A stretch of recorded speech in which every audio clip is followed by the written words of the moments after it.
And it is tantamount to the educational processes which teach us to remember and repeat things observed by our senses, to remember and repeat, to become a parrot, a follower, not a leader, to experiment, to synthesize a picture,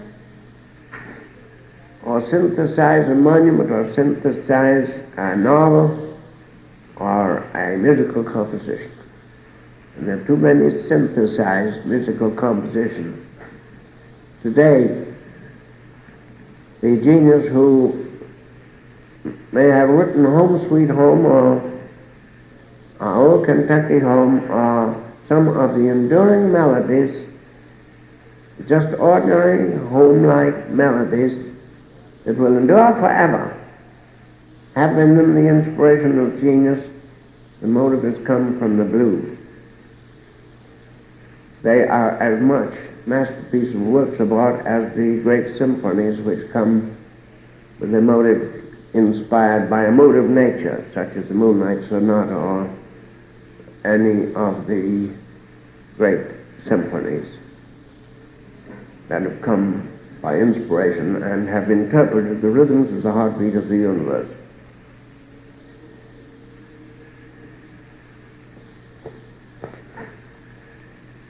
The musical writer today who writes songs is a research group. He's not a person, he's a group. Each one of those has been equipped with certain knowledge or information, analysis, relation to the master's works. Well, in Beethoven, here's a motive which makes one weep. In Strauss, here's some motive that makes one want to dance. They know them all. They know all, they've analyzed them. They say this syncopation or this time does something to the body. And so together they write the story of the musical composition, passed along through to all of them. One changes a bar here, a bar there. Somebody writes the lyrics and does the same thing with the lyrics. In lyrics, the same thing, well, the sentiment of stick to your mother Tom or something like that, that causes a certain heart-breaking throb in the audience, and so they get those elements into it. Synthesized music, and the great research laboratories that produce that for the radio. We had one of them as a student here last year, and he explained it to us, and he said that the average life of a composition written that way is 6 weeks. I see Mr. Marjolis shaking his head, nodding on the affirmative. Then he evidently knows something about that, is that right? Right. But he himself said that when he himself writes a composition that he's inspired to write, and if he can in any way get it across, it has a much longer life. It's very difficult for him to get it across because they criticize it. They want it put through the mill. But once in a while, he says, he gets it across, and there's 10 weeks or 20 weeks of life. But there's still the taint of that in it, with a little of the inspiration in it. Now, our civilization, the whole human race, is going down and going to pieces for just that reason. We came out of the jungle at the time, I'd say some 6,000 years ago, at the earliest dawn of consciousness, the earliest awareness of man, of God in man, that we have evidence of. In this cycle of our civilization, there are possibilities of older and better races, of more advanced races, buried in the Gobi Desert, buried possibly at Atlantis and so on, but we have no knowledge of them. But at least this rise of man that we do have knowledge of in early history is only 6,000 years ago that we emerged from the jungle. God awareness began in us then and is increasing in some and is decreasing in others. The way we have lived, by carrying the jungle principle out of the jungle, still acquiring what we wish by the might of right, has developed the senses and not the mind. It has divided the human race into warring factions. It has spread hate and fear. It has made class distinction. The master and the slave, the king and the commoner, capital and labor. A material existence, if you analyze it, the material existence has caused those things to come into being. Whereas a spiritual existence in our human relations, that is, my spiritual existence, I don't mean a religious existence at all. I mean an existence of the human race that is observant of natural law not through the senses, but through an awakening, a deeper and deeper awakening of consciousness in him to tell him how God works and how God's ways are, so that he can make them his ways. The human race has not unfolded as a mass in that direction of God awareness. It's unfolded in the other direction, as a result of which half of the world now wishes to deny God entirely and does deny God. Says man is the only thing. The senses of man are all that there is. There is no God.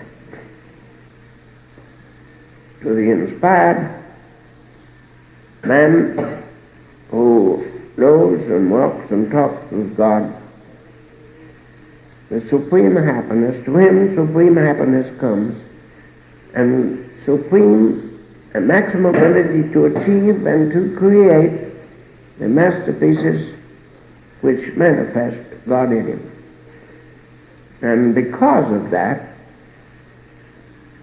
trend of unfolding toward cosmic awareness, the work of the senses should be lessened and lessened and lessened. And more, one should go to nature, natural law, or go to God if you're saved. That's the way for constant inspiration, moment-to-moment inspiration. If the conception of the idea is only enough to carry one 20 minutes, perform that much, go back, ask for more. Go back, ask for more. The concept unfolds as consciousness, as desire in us wishes it to unfold. Ask and you will receive. Desire, and that which you desire will stand before you.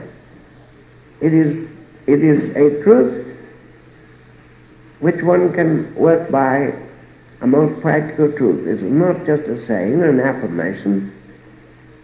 It isn't just good advice to a man to try that method. It's law.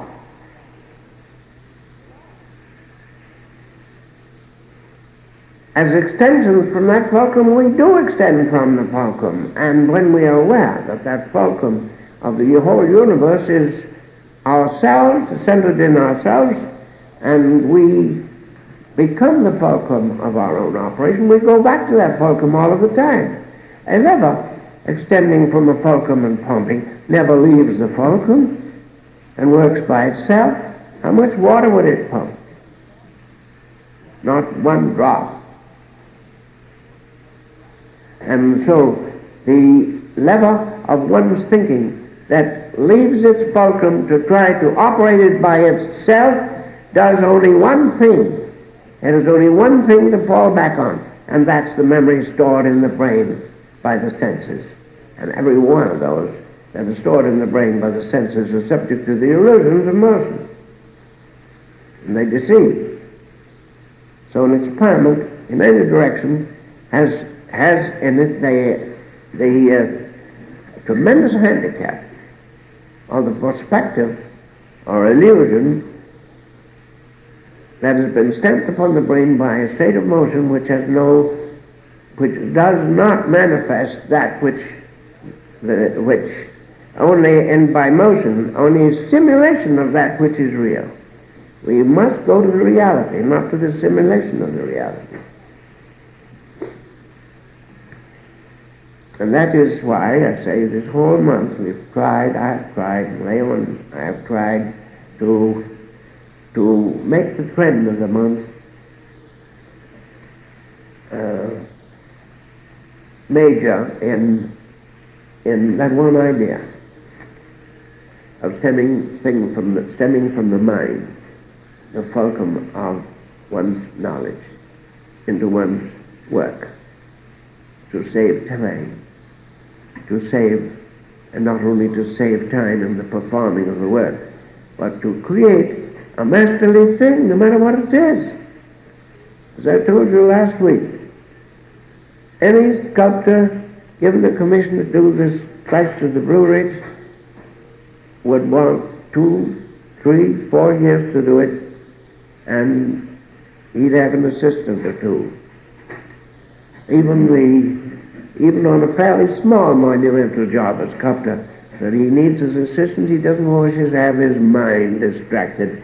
He wants somebody to cut up all of his clay and lay it there in cigar-shaped sizes so he can pick them up. He doesn't wish to be distracted. If he worked knowingly with God, he wouldn't even think of such things as that. He'd do them automatically. Pianist doesn't have to have an assistant to touch his keys for him. He does it himself. I did that, as you know, in between times, a sketch model in between times over a period of 6 months, and not 10% of my time was used in doing that sketch model. And then, when the large model was done, I did it in 4 months, and without an assistant. And there's a lot of heavy work in that. There's over a ton of clay, and there's the building of an armature. I had some assistance in the building of an armature by a carpenter who was here. But I cut my own clay, had tables full of it, and didn't know, and had no more awareness of cutting my clay while I was putting it on than the pianist has of touching his notes with his fingers, and he doesn't need an assistant for it. Now, 4 months of work that another man wants 2 years for leaves you with an awful lot of leisure to do other things. And then, if you listen in when Mrs. Vanderson could tell you that so many people say, how can one man do so much in one lifetime? And this is 2% of my work down there. Not 2% of it. How can he do so many things at the same time? 2 hours is long enough for anybody's day in any work whatsoever, no matter what it is. But the cycle of 2 hours for concentration, decentration upon one subject is long enough. Then concentration upon another desire is as fresh as though another day had come. One can live 5 lives as easily as one can live 1 life. If he lives a mental existence and conceives that which he wishes to make a body for, conceives it so clearly that the creation which extends from him is as orderly in its unfolding as the tree unfolds from a seed in an orderly growth. The creation of bodies in space and time in the 3-dimensional universe should be a growth, an orderly growth in time.